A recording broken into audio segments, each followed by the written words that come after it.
Outdoor living space is a great investment for homeowners who enjoy being outside and entertaining around their home.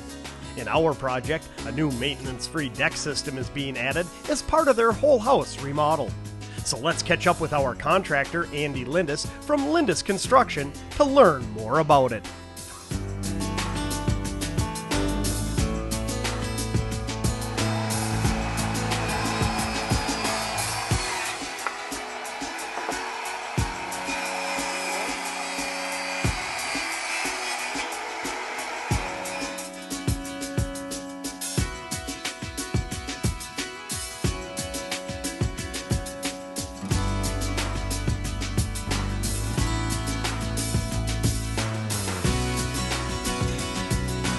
So Andy, another aspect of this major full house remodel is the deck, and the guys have done a wonderful job. I mean, this is going to be an awesome entertainment area.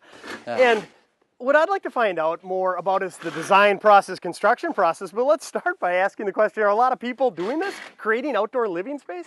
More and more demand for not just outdoor decks. They want spaces that they can use more throughout the year.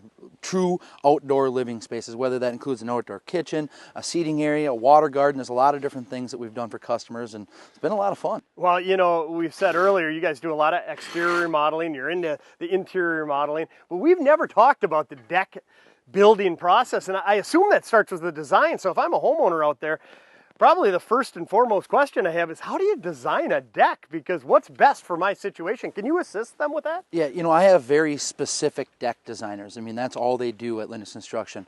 One of our guys will come out to your house, take a look at the footprint that we're going to be dealing with, what your needs, what your wants are, and try to design a deck that's not only going to fit in your budget, but it's going to be everything that you dreamed of. Boy, and you know, when I look at decks, when I saw this one, I thought it was wood, because I'm so used to seeing, you know, whether it's pressure treated wood or cedar decking, redwood decking. I got on here, it's a composite. Is this a new product? I mean, has the industry evolved when you're talking about composite decking? Absolutely. You know, we've been using composite decking more and more over the last, 10 years. 10 years ago, maybe 20% of the total decks that we did were composite. Now it's over 80% of our total decks we do are going to be one of the composite materials. It seems to me that to get your best value, you want to work with a company that's experienced in working with different decks, lots of experience putting different styles up, right down to the footings themselves. Do you need to have permits in most municipalities? Yeah, absolutely. Permits and the site plans need to be done anytime we're doing a deck. And like I told you before, my guys that install windows only install windows.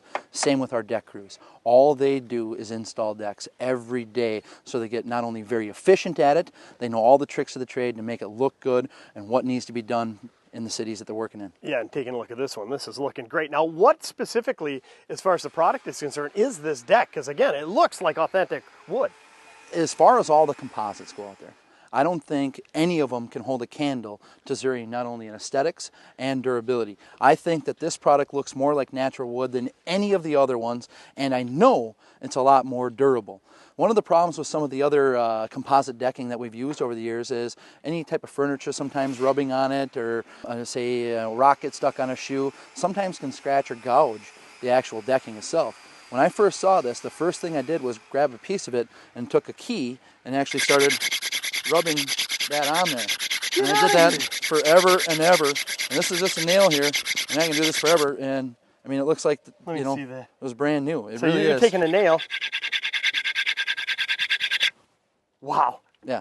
I mean, that's pretty durable stuff in our climate, and just knowing I want something that's not going to last 5 years, 10 years. I want something that's going to be there as long as you're in the home, and something we can put our name on. This is the decking I would use in my own home, so this is what we recommend to all of our customers. Well, seeing's believing, and they're obviously going to get some great longevity out of the deck. Now, what about the railing system? It's very attractive in this setting. Not only is it maintenance-free, I think that this railing system, the Fortress railing system that we use, is the most attractive one that we can put on.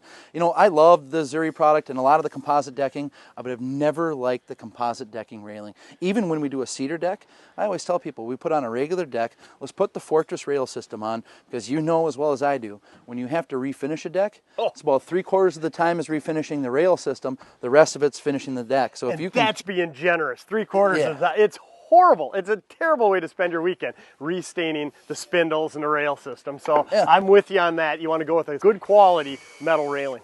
Okay, now how is this adhered to the deck? Well, we put in our posts We screw into the deck multiple places. I mean, this is sturdy, and that's what I've seen on other decks is that you touch a corner post and it starts to wobble, and the last thing you want to worry about is guys our size leaning up against it and falling over. Now, Andy, what are you going to do here on the step?